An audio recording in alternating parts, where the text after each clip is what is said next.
Winning the Oscar for Best Director is often the absolute peak of a filmmaker's career, the result of years, sometimes decades of perfecting their craft. But what if you nailed it on your very first try?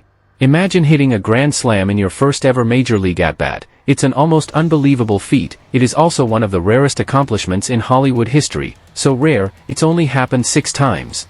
These aren't just stories of incredible luck, they're tales of raw talent and perfect timing. From the golden age of television to the stages of Broadway, these are the stories of the 6 directors who started at the finish line. 1. Delbert Mann. Our story starts in 1955 with Delbert Mann, the very first filmmaker to win a Best Director Oscar for his debut. He did it with a small, black-and-white film nobody expected to be a hit, Marty. Before Hollywood, he was a big name in the golden age of live television where he directed over 100 teleplays. One of his most praised TV projects was a 1953 production of Marty, written by the brilliant Paddy Chayefsky. The story was simple. A kind but lonely 34-year-old butcher from the Bronx finds a connection with an equally plain schoolteacher. When producers adapted it into a movie, Chayefsky insisted that only Delbert Mann could direct it. With Ernest Borgnine in the lead, Mann shot the whole thing in just over 2 weeks. His background in live TV was his secret weapon. He brought a natural, emotionally intimate style that felt revolutionary. The film was a tiny-budget project that became a massive critical and commercial success. At the 28th Academy Awards, Marty won 4 Oscars: Best Picture, Best Actor for Borgnine, Best Screenplay, and astonishingly, Best Director for the first-timer Delbert Mann. 2. Jerome Robbins. 6 years later, another first-time film director shared the Oscar, this time for one of the most iconic movie musicals ever made. That director was Jerome Robbins and the film was West Side Story. Robbins was already a titan of the Broadway stage, a world-famous choreographer and the creative genius behind the original 1957 stage production of West Side Story. His explosive choreography had redefined musical theater, so his involvement in the film was non-negotiable.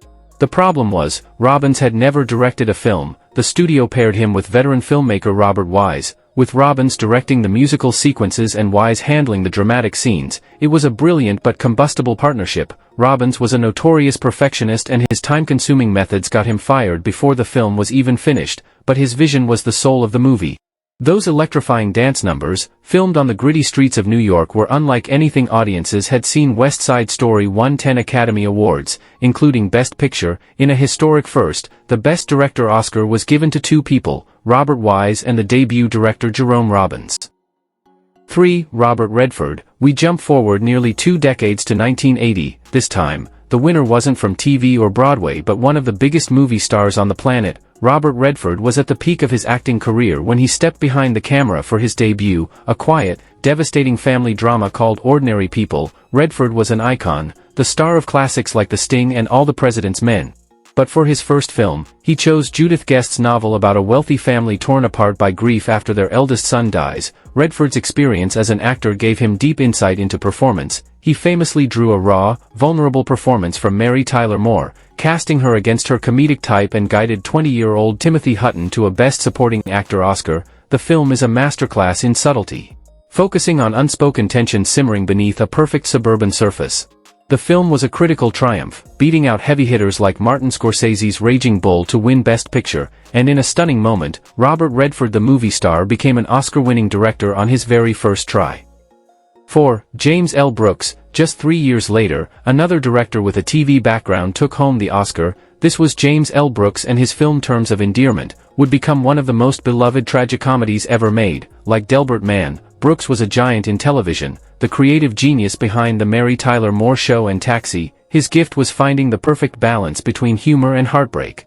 He brought that sensibility to the big screen by adapting Larry McMurtry's novel about the complex, 30-year relationship between a mother and daughter, but getting the film made was a nightmare. Brooks spent 4 years trying to get it financed. Finally, Paramount gave him an $8 million budget. He assembled a dream cast, with Shirley MacLaine, Deborah Winger, and Jack Nicholson in a scene-stealing role originally meant for Burt Reynolds.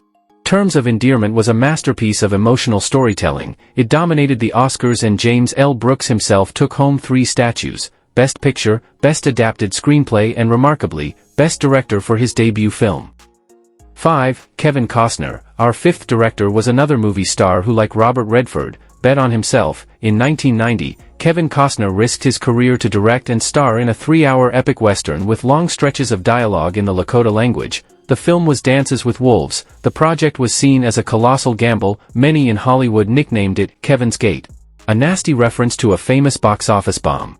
Costner couldn't find a studio to finance it, so he put up a huge chunk of his own money to get it made. His vision was to create a revisionist Western with a more respectful Native American perspective. He tells the story of a Union Army lieutenant who befriends a local Lakota tribe and embraces their culture.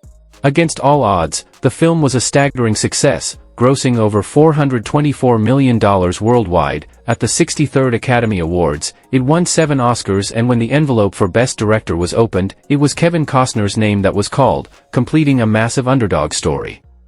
6. Sam Mendes, the final director to join this exclusive club, arrived at the end of the 20th century. In 1999, Sam Mendes, a celebrated British theatre director, made his film debut with a darkly satirical look at American suburban life called American Beauty. Much like Jerome Robbins, Mendes was a star in the theatre world. His acclaimed stage productions caught the eye of Steven Spielberg, who encouraged him to direct a film for his new studio DreamWorks.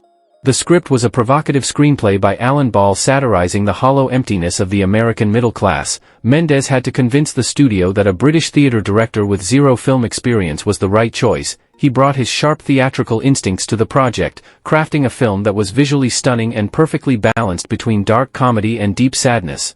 The story of an ad executive in a midlife crisis captivated everyone.